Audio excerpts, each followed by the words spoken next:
So welcome everybody. I'm Christine Weiser. I'm the publisher for Tech and Learning, and we are here with the final session of our very first all-day virtual conference, and it's been awesome. We've had some amazing conversations. So there still is one more hour left to go and check out the hub. Actually, the hub's going to be up there for a while. So we actually broke the chat feature earlier. We exceeded our cap of 5,000 chats on there, so that was really cool. Wow. And we had to immediately increase our license over there. So I do encourage you to please visit the hub and make connections. Visit the sponsor booths. You can just navigate to the sponsors. There's a booth tab there. You can check them out. You can also submit to Passport to Prizes, a raffle ticket, and then we do have, I haven't seen the latest numbers, but we had about 1,300 registrants, and they're all in the directory. So if you want to connect with anybody, you can go to the directory, you can search by last name, and you can book a meeting with them or send them a note. So today we're going to, it's my pleasure to welcome our two good friends, Ken Wallace, who's the Superintendent of Maine Township High School District 207, and Jim Klein, who's a CTO at Las Virgenes USD. And so submit your questions in the chat, but we really want to hear from everybody as well. So so I think, Jim, do you want to, may I turn this over to you? Sure, absolutely. Hi, everyone. I am Jim Klein, as Christine said, CTO at Las Virgenes Unified School District. We are out in sunny California, Calabasas, actually. I like to call it Kardashian country because we have the Kardashians locally. It's funny doing this online, too, because the jokes don't quite land the same if I can't see the laughter. All right, I muted myself. I did chuckle. All right, good. Got one. So anyway, we have about 11,000 students. We are K through 12. We have about 11,000 students and about 2,000 staff. And we have been one-to-one in grades 3 through 12 for about 5 or 6 years. So we're kind of old school one-to-one here, and very tech savvy district. And what Ken and I are going to talk to you about today a bit is going to be, some of the planning that goes into thinking about next year. I'm going to talk kind of about the introductory structures that we put together for our plans, and then Ken might go into some details on some of the scenarios that they've worked out at Maine Township. So let me share my screen. Can everybody see me right now? Yes, we can. Excellent. All right. So you got my Twitter handle there. If you want to shoot any questions out or anything like that, feel free. So for our return to school process, we decided to choose where we worked on 5 areas of focus. It's not just about the instruction. It's not necessarily about the safety and health. It's about a lot of things, but we decided to focus on these 5 areas. Instruction is the first one, which is one of the biggest ones. And there's some real challenges there, obviously, as you've seen, and as you've made that shift to distance learning with things like, what curriculum choices you're making, what assessment policies you're going to put in place when you have no ability to oversee students, those sorts of things. And of course, how instructional technology is available to all students. Safety and health is what we're all thinking about in a big way for next year, whether it's social distancing or PPE or any of those sorts of things. All of that's going to be a big factor in the way we plan for next year. Social emotional support systems, these are really important, and I don't see a lot of school districts focusing on those, but it is really important that we have some social emotional support for our kids. Because the things we're finding with our kids is that they're finding it very challenging to be alone, to not be in social situations and not learn together. They really want to be in that classroom learning with their peers, and it can create some real depression out there. So setting up those social and emotional supports is important, or are important. And family and community engagement, what are you doing to engage with the community? How are you connecting with them? How are you creating resources for them so that they can be successful in the home? And finally, of course, operations. This is how you're going to actually make it all happen, the real nuts and bolts of it. And the interesting thing about this, especially today, is that all of these things now not just include technology, but require technology, especially in our current environment. So that's something the technology department has to be actively engaged in. I think there's something that's very important that we all need to think about, and that's the distinction between planning and decision making. Because our circumstances are so fluid, because we don't know what's going to happen from one day to the next. We are in LA County, and I'm sure you've read about LA County. Things are changing constantly, and we don't really know where we're going to be from one moment to the next. You have to consider the difference between actually making decisions versus planning. So right now we're still pretty much in the planning phase. We're talking about all the possibilities, talking about all the options that we might have to take, taking a look at what the current rules are and waiting for the next set of rules to come out the next week. We have weekly meetings with our stakeholders and with our county offices to determine what their expectations are, what their new guidance is, so that we can make those decisions. And planning also involves, meeting with your stakeholders, meeting with your teachers, finding what their fears are, those sorts of things. And of course, decision making finally will take place right before the school year actually starts, where we'll talk about, this is exactly what we're going to do step by step, and this is how you're going to do it. Obviously, there are a lot of realities. As I said, the situation changes. Vaccine may not be available for 18 months. That's a huge one.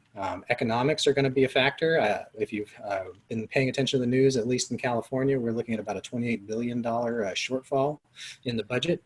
They're asking us to take something like $18 million off the bottom line of our budget next year, which is kind of an insane number. So, what are the budget impacts, and what are they going to have on your plans going forward? And other things, teaching and reinforcing prevention behaviors, those sorts of things. It has to be a collaborative process. We work with county health experts. We work with the local, state, and federal officials and pay attention to their guidance. Industry and school systems we're observing on a regular basis, checking in with them and seeing what everybody else is deciding to do and what their decisions have been, so that we can make wise decisions. But in the end, after we look at all of those things, I think we'll put together a pretty strong plan. And I put this one in here too, because I think this is important for us. This is a statement from John F. Kennedy, or a quote. It says, "The Chinese use two brushstrokes to write the word crisis. One brushstroke stands for danger, and the other for opportunity. In a crisis, beware the danger, but recognize the opportunity." And I encourage everyone to think about the opportunities in here to make some of those shifts and make some of those changes that you've wanted to do all along, but you've had some difficulty actually getting across. Now's the time to make those changes and to think about those differences. I think what this crisis has brought to us is actually an acceleration of what education was moving toward and has been moving toward. And rather than taking 15 or 20 years to happen, it's happening today, and we need to be ready for it. And that's all I got. All right, thank you, Jim. All right. So maybe we'll go to Ken, and then would love to open it up and hear from other folks to hear what you're planning for next year. So Jim, thank you. Ken, you want to run with it, and then we will take some questions and hear some other ideas too. Okay, so first of all, thanks, Jim. That actually, I always learn a lot from Jim, the level of detail and the thinking. And, one of the things, we're in a little bit different space, probably from a timing standpoint. We ended a couple weeks ago. I guess I should introduce myself. I'm Ken Wallace, superintendent at Maine Township High School District 207. Maine is spelled like the state, but our district actually wraps around the northeast side of O'Hare. We have 3 large high schools, 2 majority-minority high schools, 6,400 high school students, all high schools. We have been doing cloud computing in the United States, frankly, in the world, as long as anybody's been doing cloud computing, which has turned out to be a huge advantage, as probably most of the people on this call, I would assume, have been at the forefront of cloud computing and one-to-one computing. But the thing that Jim said that I 100% agree with, and it's not included in our document here, but it is included in the landscape of how we do business, which is attending to the social, emotional learning and behavior needs of students. We actually run a daily early warning system. We pull 12 variables, but isolate 2 of them. The 2 that have the most meaning in terms of okay, let's check in with this kid, are actually attendance and grades. And we run some metrics on those, and it's pretty simple green light, red light system, but we've continued to do that throughout Have a good weekend. pandemic training, just because we wanted to make sure, and sort of anticipated exactly what Jim said, this isolation that I think even as adults we can all acknowledge is real, and really attending to that, and just frankly doing calls and wellness checks. We've been feeding our kids from day one.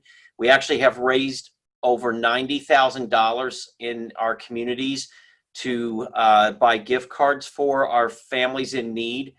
to buy consumables in addition to the food that we deliver each week. We partner with our elementary districts to do that, and we've committed to doing it over the summer, but we're spending about $5,000 a week in gift cards just to provide some purchasing power for our families who are out of work and we're living pretty much on the margins before the pandemic hit.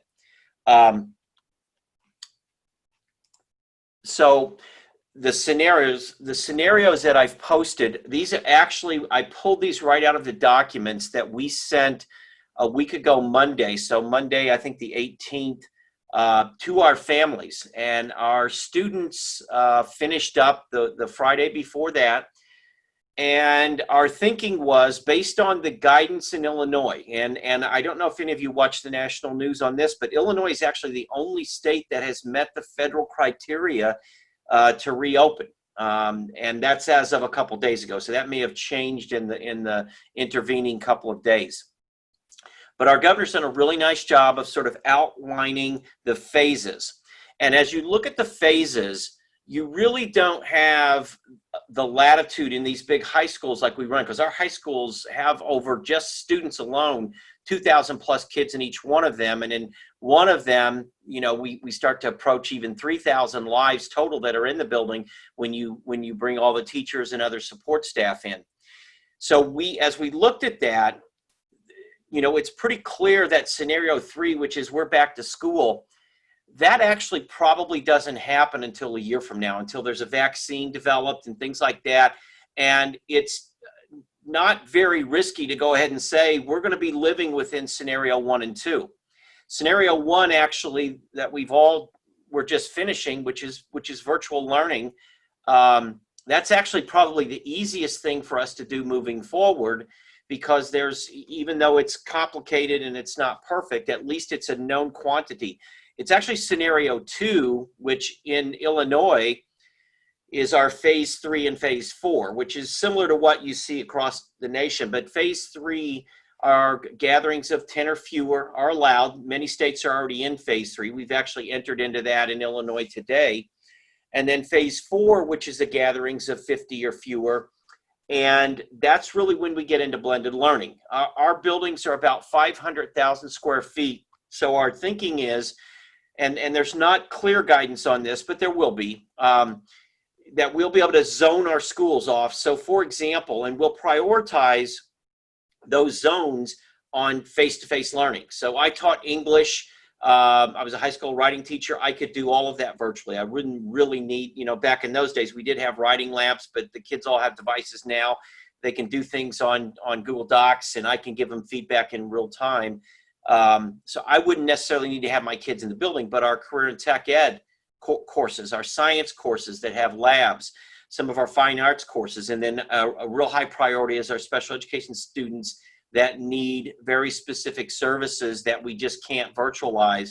So we would prioritize those into zones. And that's really where we think we'll spend a lot of time next year, particularly in scenario 2, where we've got an entrance protocol, we have an exit protocol, we'll take temperatures when people come in, people will have to wear masks, we'll have a feeding protocol, all of that, and we'll probably do that in stages, so that we will have perhaps some students in one or more morning sessions, and then students and staff in one or more afternoon sessions. And we will strategically place that so that, for example, all bio students that need a lab that can't be virtualized will come in this week, and we'll have to schedule. So it's a logistic issue. But that's where we actually think we'll spend a fair amount of time next year, is living in scenario 2. If we're back in scenario 1, that actually means that we've gone backwards and we've had high infection rates. So we're hoping not to be back in scenario 1, but we've actually, from a planning standpoint, I'll go ahead and shift to the next slide. This is the planning document for our teachers, and they just finished last Friday a full week of work just writing curriculum for next year. So basically our instructions, and this lays out some of the first pieces of instruction for teachers in terms of what we want to do, but it's just take your standards, whether they're NGSS and science or their Common Core, and really identify what are your power standards, and then let's strip the curriculum down and fully virtualize that curriculum. It'll be easy for us to come backwards from that, but we're planning for fully virtual curriculum, and then anything we get to do, particularly in the lab and hard lab classes or performance classes where we can come in the building, then those will be easy solves. It's the prepare for the worst case scenario, which is we're doing virtual some or all of next year. And so we design backwards from that. We're actually paying teachers over the summer to finish these projects in course teams. Now, the cool thing is some of our course teams, even before they started a couple of weeks ago, had already written their virtual curriculum. So like our physics team, for example, had already written it. They were fully ready to go. So that's what our planning document looks like for teachers. This is what our schedule looks like. We actually run a hybrid schedule. It's a little bit similar to the one that High Tech High has. We'd have 3 days that are 8-period days, and then we have 2 block days. Well, as soon as we shifted to virtual learning this spring, we actually went to 4-day blocks. So we just did odd, even, and then Friday is what we call an office hour day. And we will continue this schedule because as soon as we were finishing up, we've surveyed staff, we've surveyed students, and we've surveyed parents, and all 3 of those groups actually resoundingly reported back to us that they really, really like this schedule. So it really worked well for our high school kids, and we've already made a decision next year. Even if we're in phase 2, we're going to stay with this schedule. Probably even if we went back into the phase 3 where we'd be fully live, which we don't anticipate at best case until sometime in the second semester, probably late in the second semester, because you're talking about a viable vaccine being developed, and that's probably a year away. So we are going to live with this schedule. There's still some guidance from the state that we're waiting for. This is our e-learning website, and we have, I think as some of you know, we have a really, really advanced adult learning program here. We coach every teacher every year. We're 6 years into that. We run the Chicago Coaching Center, and that has been a tremendous advantage as we've gone into virtual learning, because Jill Geocaris, our wonderful, wonderful director of adult learning, the moment this actually several weeks as we thought, okay, we're going here, we started doing lunch and learns then, talking about, okay, what platform, what LMS are we going to be pushing out? And we blended that a little bit. Next year, we're all going to go to Google Classroom. But we started working with providing support for teachers to get ready. And then as soon as this virtual learning started, we had morning problem of practice sessions where people, we'd have 40 or 50 teachers at a time jumping on in the morning saying, okay, here's what I'm confronting. I want to do cooperative learning. How do I do that? How do I break Zoom into breakout rooms so that I can use my cooperative learning teams that we've already got established? So just, someone would present a problem. One of our teacher leaders would really do a solution. We would videotape that solution. Our e-learning website is full of just solutions. And while those used to be private links, we actually opened them up from the very beginning of this. We've had people from around the country getting onto our e-learning site, and it's been widely shared. I'm really, really proud of the work that our adult learning team did putting this together. So it's got really great resources. And we've heard from people all over the country who have just gone and used the tutorials that we've got on here. So that's been a huge advantage. And one of the things that, as I talk to people around the country in sessions like this, I think never let a good crisis go to waste. I thought, Jim, I love that quote. In fact, I'm going to grab that and steal that and use that again, because that's exactly how we have to look at these moments. Yes, it is a crisis, but it's also this really, really interesting opportunity that we should be using to leverage more innovation moving forward. And we certainly going to do that. And that's what I encourage people, no matter where you're at, whether it went really well for you or it was messy, I would say use the opportunity that this time affords us to really try to see where can I take our organization forward and be a little bit more innovative and be a little bit more prepared the next time something happens that, hey, we've got to pivot on a dime. And that's something in education we don't do very well. We do a lot of innovation in Maine, and I know Jim's district does, and a lot of people on this call do. But if you're not used to practicing that, it's really hard to pivot quickly. Well, use this moment to realize, change, grow, learn. Don't be afraid of failure. To, lower the cost of failure and continue to innovate. And then the next time something happens, you'll be better prepared for it. So, and then finally, this is just a link to the document I shared before with scenarios. It's on our website. When we sent our letter out to our parents, I included just a form link in there, submit questions. And we got, 17 or so right off the bat. And we've got an FAQ link. We generally use this as a strategy when we go into this. And we tried to qualify this. This is not, written in stone, but this is based on what we know right now. And we toyed with, we were the first person probably in Chicago in this area to put out, here's what we think next year is going to look like. And actually a lot of superintendents have reached out and said, can I use your communication document? And sure. But I thought, well, we can wait until June or July, but I actually want our parents thinking about what we are wrestling with and the conditions that we think we're going to go into. I'd rather tell them now and let them ideate on it and let them get mad now. Let them throw the questions at me now. And I had a couple right away say, hey, what are you talking about? The governor's phase 4 says schools open. And I said, yes, it does. But you have the limiting 50 fewer gatherings. It doesn't work to get over 2,000 kids in a building. So that helps me start that conversation, which will trickle out into the community over the summertime. So people just have a better I think bandwidth and knowledge base, background knowledge of kind of what we're really dealing with trying to run school next year.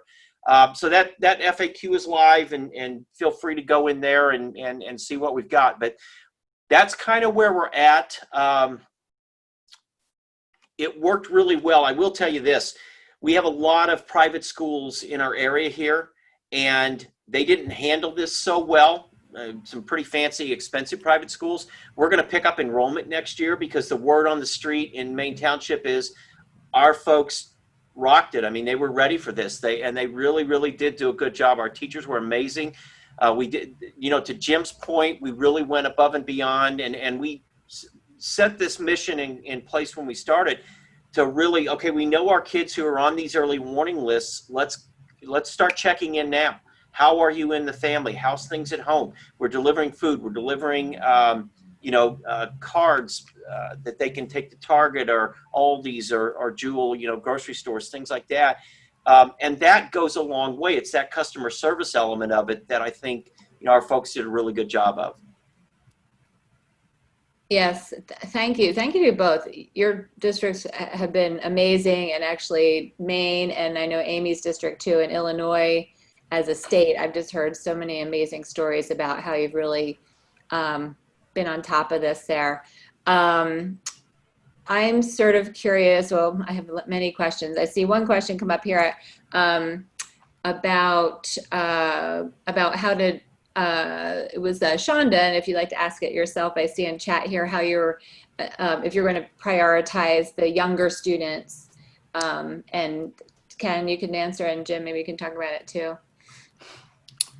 Well, sure. I mean, I've got the younger kids mostly, especially at the K through 2s, which makes an interesting challenge for you because they don't do as well on a distance learning platform. But one of the strategies that we've been floating, or one of the ideas that we have as a scenario for those kids is as our kids are younger, we have more in-school time for those kids, and we prioritize our space availability for the younger kids. And as they gradually get older and older, we have less school time necessarily for the kids. So we're I said before this started, we're a one-to-one district that's been one-to-one and 3 through 12 with take-home laptops for 5 or 6 years. So our kids are relatively tech savvy in a very rapid clip. So even in our elementary schools, which are K-5, by the time they get to 4th grade or so, they're much more adept at doing things like learning online using Google Classroom, all of those sorts of things at home. So what's going to happen in our district based on our current scenarios is that we're going to have mostly K through 2s on campus every day. And then in the 3 through 5s, we're going to have them kind of rotating through. So grade levels will be teaching as teams, and then they'll be pulling kids in groups and then pushing kids back out in groups and those sorts of things, so that we have that face-to-face time, but we're also able to support them online and still maintain our social distancing. So, lots of scenarios in play, but that's what we're discussing right now for that group. Yeah. And I had a question because, your districts are so forward thinking. There are some districts who are not. Obviously, you've got really good leadership there. To each of you, maybe start with Ken. What advice would you have for a district? It's maybe, a little behind the eight ball here. Where it's frankly, I would think a bit overwhelming if you don't have the infrastructure in place and and be ahead of the game as both of your districts seem to be. So, advice for where you get started. Yeah, that's the toughest one, and some of the groups I belong to, what's really exposed here, the pandemic has exposed, the equity divide that has existed prior to this, but it's exposed it. I mean, in Jim's area in Calabasas, I imagine connectivity is not an issue at all. In my area, it's not an issue. We've been attending to connectivity for, a decade. We literally been putting hotspots out in the kids' houses that long. So when the year started for us, we already knew which of our kids. We had over 200 devices out. That's out of 6,400 kids. So our line has been doing this in terms of fewer and fewer kids each year don't have internet in the house, but we've been attending to that. But there are parts of the country that literally do not have internet. There's not a provider to get there. So I think bigger picture, I'm going to start bigger picture, and then I'll get to I'll try to answer your question, Christine. I think in the same way that the country once made it a mission to electrify rural America, I think that's got to be a siren call that comes out of this. If we don't learn one other thing, we have to learn that. We have to attend to that, and this has exposed it in a real tangible way. That's number one. But number two. So you're a district, and you don't have to, even in Illinois, you can go down in parts of southern Illinois and central Illinois and west of here and get into communities where it's a lot more difficult for connectivity. They're more rural. And I think if I'm that leader there, I have to sort of checklist, and starting with what does connectivity look like? Because one-to-one computing, cloud computing doesn't work. You got to have two things for sure. You got to have a device, and you got to have connectivity. Now, all of the other pedagogy and all those kind of things, you do what you can to build. I have actually told people, if you don't have a good adult learning program, start one right now. You've got teacher leaders who organically exist. Empower them. Do Google Meets. Let them and gather around these problems of practice. People who maybe were reluctant to prior to, I think, are going to have a sense of urgency right now to propose solutions, but you've got to have that sort of open and transparent conversation about how are things going. Here's what I found. This works for me. Here's a problem I confronted. I mean, it's all the things that all the Zoom bombing and things that happen immediately. Well, people, okay, here's what happened. Here's how you solve that. And so I think, that's really part of it, is practice being a learning community. And some of the hardware, software things and infrastructure, there's only so much somebody can do right now, between now and August. But whatever you can do, I mean, I saw people even buying the laptops they could get this spring to pass laptops out, to teachers who didn't have it. Now, that calls into some other, just general readiness questions, but all of those things, I think you attend to, and it's the basics, and then it's the practices of the adults. That actually, I think, is the easiest one to get to and to grow very quickly, because you've got this sense of urgency that's an opportunity. Mm-hmm. On the flip side of that, I would also say, though, that we do need to have reasonable expectations for our folks as well. I've seen a lot of districts, just kind of try to take the mantle of producing all of this stuff centrally and then push it out. I know of one district that shall remain nameless that had their central tech team building a bunch of Google Classrooms and then copying them on a weekly basis for their entire staff so that they could jump into Google Classroom. That's ridiculous. You have to have some expectations that your teachers are going to work on some of this stuff and hold them to it. And of course, you got to set those structures up. We set up technology mentors for every school site, multiple mentors at our high schools. We have 4 at each high school by department, available to these folks to help assist and help get them going and all of those sorts of things. But in the end, you really have to have those expectations before you're going to really achieve this transition. And I'm not sure if Shonda's still on or not, but Shonda, I did see your question about sort of prioritizing special ed, and you're exactly, and the pre-K. We have heard some districts up here where, and I think somebody mentioned it earlier about maybe high schools would be all virtual and elementaries could come in and use those spaces. For me, the problem I have with that is we're going to have so much pressure, and rightfully so, to get kids back in physically to school as much as we can. And there just simply are some things, like a lot of our career and tech ed stuff, you have all of these virtual labs, but the kids don't have the equipment even to do it. And we're going to push out as much as we can. But some of that stuff, the real labs and the we can do a virtual brake rotor lab before we do the actual one, but we can't push the virtual one out yet. Although my career and tech ed guys are trying to do it. So there are some things where they just physically need to be there. And then finally, the special ed piece, when I think we're all going to get hit with compensatory damages for special ed. It's just, what are you going to do? And I think we just have to, our most fragile kids, we've got to try to the extent we can, get them in and service them face-to-face as much as possible. Yeah, we've had to actually cut off we had an ESY plan for our SPED kids coming in and doing that this summer, and the governor just basically just nuked it on us. So now we have to step back and replan again for the fall. From what Ken's saying on the other side with the labs and those sorts of things, our strategy, our current scenario, our current plan for that is to actually move to more of a concentrated block kind of a schedule for that. So if you have your intensive lab classes, for example, those kinds of classes, we would boost up and we would complete those in, let's say, an 8-week block. So we said an 8-week block to try to complete that class. The classes that don't require those labs, we can stretch out and do more virtual, and then we can kind of balance our spaces and still keep the student count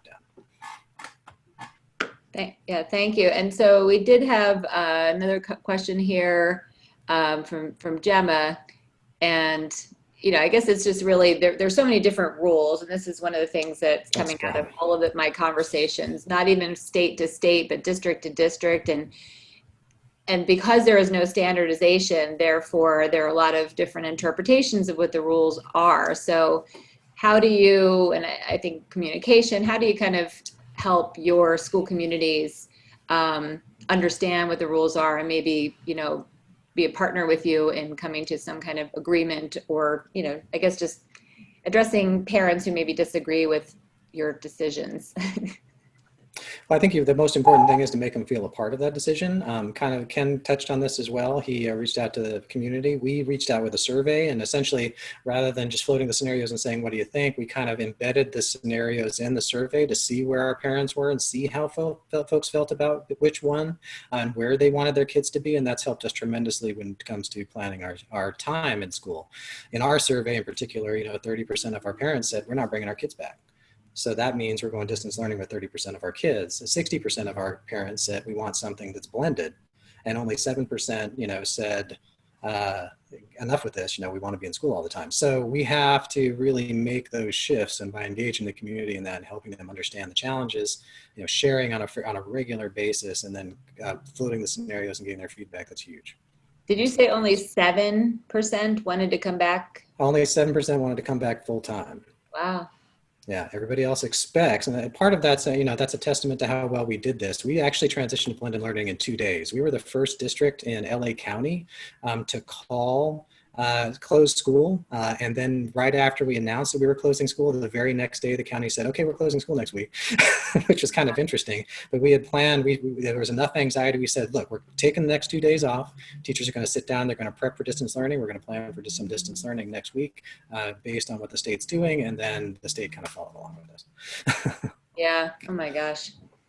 And then Ken, I think you addressed this with the communication piece, and I will make sure that we share the slides from and all those resources up on the hub. But yeah, teachers can help with this too quite a bit, actually. If you engage your teachers in development of the scenarios, then they have the conversations with the parents as well.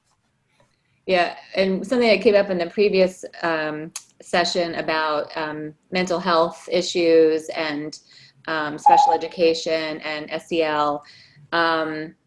Are you talking to your students? And so I'm just curious, how you're actually getting the student voice involved in some of this decision making. And either one of you can take that, or anybody else can jump in too, of course. I'll leave that to Ken this time. Yeah. We have social workers and psychologists who run teams We have both individual sessions for students, and then we actually have students who are in groups.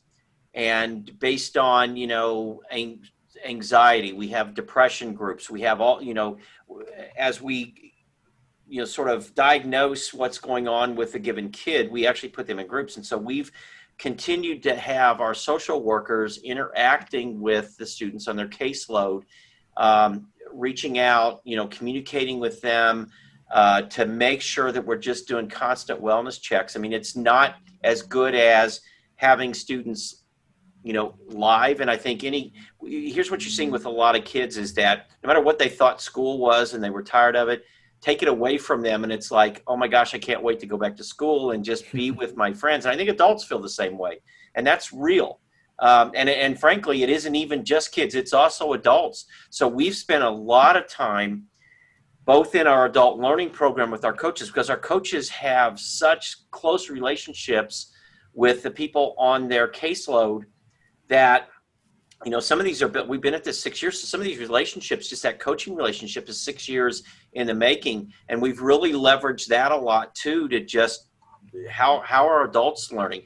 We actually have gotten great feedback. Even before this, we get really great feedback from our coaches, not, revealing any confidence or anything like that, but just sort of trends that we should be worried about. And what's sort of the feedback from teachers that we need to maybe make a pivot on. And so that's tangible and that's real. And I'll be honest with this group. I really do mean this. As hard as this last 2 months was, I actually think next year is harder because it's going to be longer. It's going to be less clear in that you're going to have this.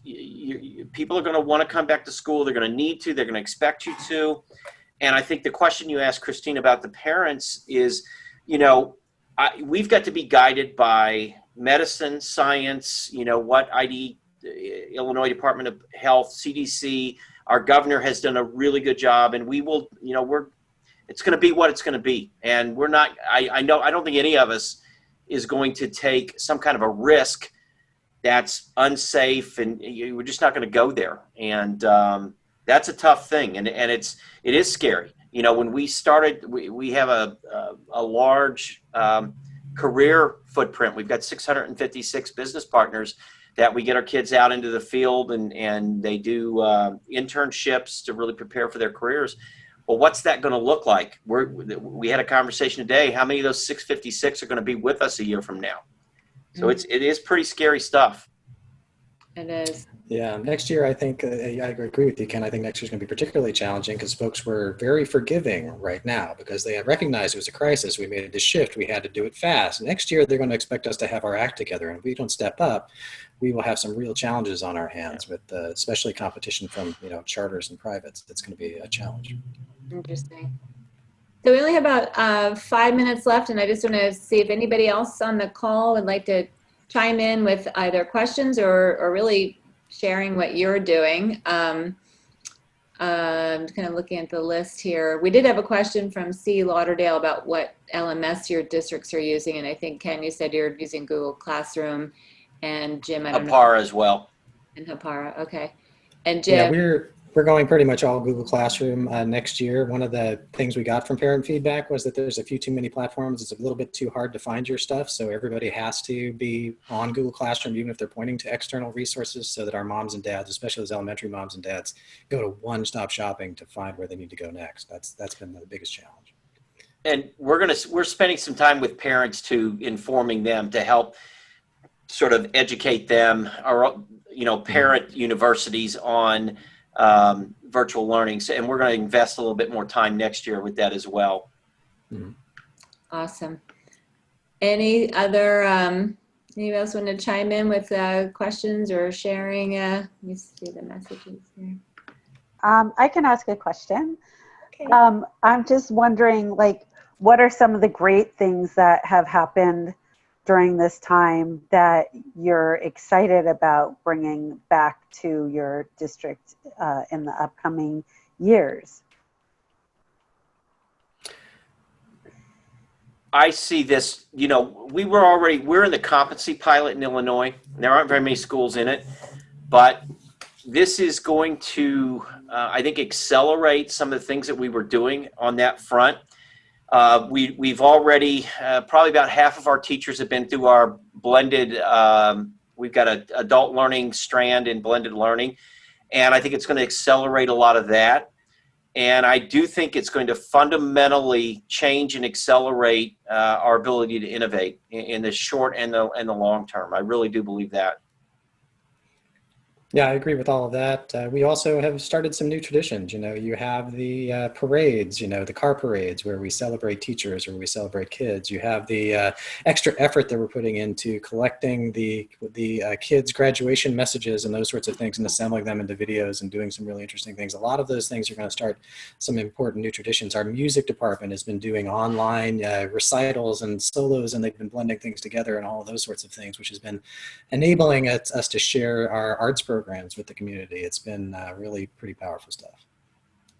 Great question. And I think a great positive way to end the conference, just on a positive note, that there are, you know, there is hope. There are things to, you know, the opportunity to innovate is definitely something that I think quite a few of us are embracing, and never missing the opportunity of a crisis, or didn't get that quote quite right, but I know the New York Chancellor said that too on the call when we had a webinar with New York City.